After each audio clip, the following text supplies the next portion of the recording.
Good morning, everybody. We're going to have Julie Baird O'Neill step forward and do a little bit of housekeeping. Good morning, everyone. Thank you for joining us. It is a bright, early Saturday morning in Buffalo for most of us, and I'm hoping that you all woke up to nice dry basements after those crazy couple of days of rain. I had a past life in sewer management, so I'm always highly on alert during rain periods like that.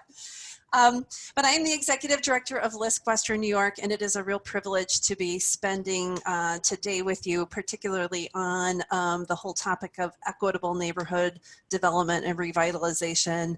This is a very special moment in our community's history and time frame, and we are deeply committed at LISC to working in partnership with neighborhoods to design a future and respond to this moment in a way that is equitable, and really builds the capacity of community members to drive their future.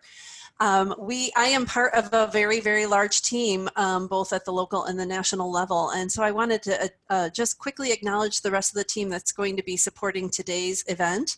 Tyra Johnson-Hucks is one of the LISC staff members who's been actively involved in building developer capacity, and is going to be one of our facilitators. I want to give a very clear and robust shout out to both Cyrus Siddiqui and Brittany Perez, who are the principal organizers of today's event and really made this incredible agenda come together with a very short time frame.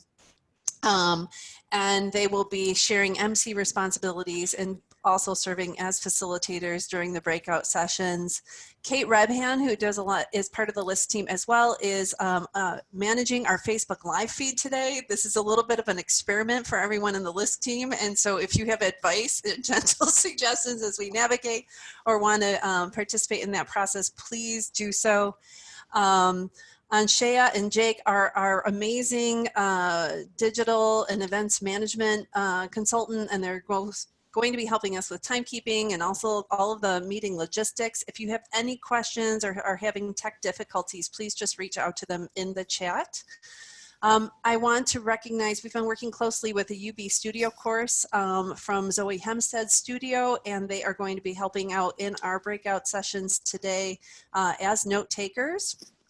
And finally, I want to thank all of our speakers and each of you as participants.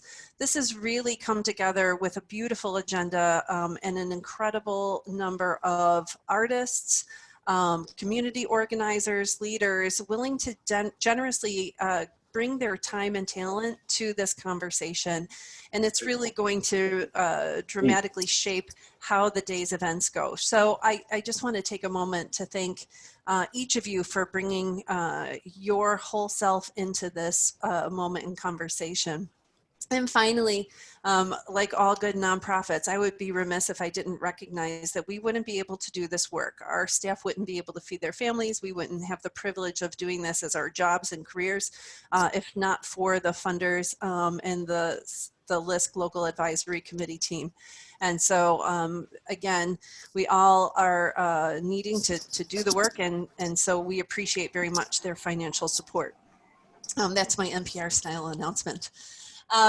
Very quickly, we have a very robust agenda today, and in the spirit of keeping things moving on time and as much as we can, we did introduce a marvelous little timekeeping system. There will be a bell ringing when we're about 2 minutes out from any of our kind of time frames. It's really designed to gently keep us moving along so that we can really have all of the content have its appropriate time frame. We are recording the plenary sessions, and they will also be on Facebook Live. We are not recording the breakout sessions where we'll be going deep into some of the place-based work, and they will also not be on Facebook Live. The breakouts are going to, any of those recordings and note-taking in the breakout sessions. Actually, correction, we are recording the breakouts, but only for note-taking purposes for the staff. In case we miss something, we want to make sure that we're able to capture all of your information, but that will not be produced publicly. That's only for the staff's benefit and making sure that we have good notes. So I think that's most of the housekeeping staff. I'm looking for a quick nod to see if I forgot anything. Okay, good. And this is my first big event on a digital format. So if we have any corrections or suggestions, please always give us something in the chat. We are learning like everyone else this year. I want to take a moment to now really center the conversation and recognize that no matter where you're dialing in from, if you are in Western New York, and certainly our team is joining from that space, we are on lands that are in the territory of the Seneca Nation, which is a member of the Haudenosaunee Six Nations Confederacy. This territory is covered by the Dish with One Spoon Treaty of Peace and Friendship, which was a pledge to peaceably share and care for the resources around the Great Lakes. It is also covered by the 1794 Treaty of Canandaigua between the United States government and the Six Nations Confederacy, which further affirmed Haudenosaunee land rights and sovereignty in the state of New York. Today, this region is still home to the Haudenosaunee people, and we're grateful for the opportunity to live, work, and share ideas in this territory.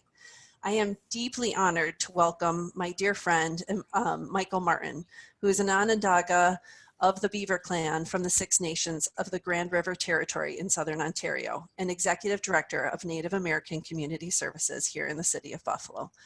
Michael, if you would help us center our day and begin today's meeting with a good mind.